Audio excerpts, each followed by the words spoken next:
மக்களால் நான், மக்களுக்காகவே நான்.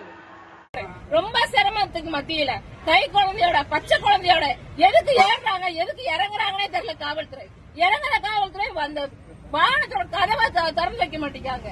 ஏதோ தீவிரவாதிகளை பிடிச்சு வச்சிருக்க மாதிரி கையில்லாத கால் இல்லாத வாய் பேச முடியாத மாற்றுத்திறனாளிகளை உள்ள பிடிச்சு வச்சுக்கிட்டு நம்ம என்னமோ ஓடி போற மாதிரி இந்த காவல்துறை நினைக்கிறாங்க போல.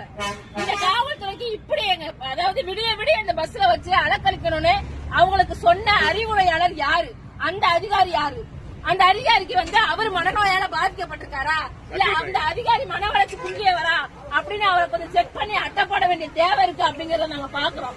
எங்க ரொம்ப உண்மையிலே ரொம்ப மன வருத்தம். விடியல் அரசு சொல்லி விடியாத ஒரு இரவு எங்களுக்கு காட்டிட்டு இருக்காங்க. இரவு ஃபுல்லா எங்களை சுத்தி வச்சுட்டு இருக்காங்க. சென்னையை பார்க்க வச்சுட்டு இருக்காங்க. இதெல்லாம் நாங்க சென்னையை பார்த்ததே இல்லாத மாதிரி இந்த சென்னை காவல்துறை நடந்துக்குது. இது ரொம்ப ரொம்ப மோசமா நாங்க தமிழ்நாட்டுல இதை பாக்குறோம். இப்படி மாற்றுத்திறனாளிகளை அலக்கடிக்கக்கூடிய ஒரு அரசை இதுவரையே பார்த்ததில்லை. ஜனநாயகம் குழி தோண்டி புதைச்சிட்டாங்க இந்த அரசு அப்படிங்கறதான் நம்ம சொல்ல வேண்டியது. எல்லாருக்கும் ஷேர் பண்ணுங்க அப்படிங்கறதான் தோழர்.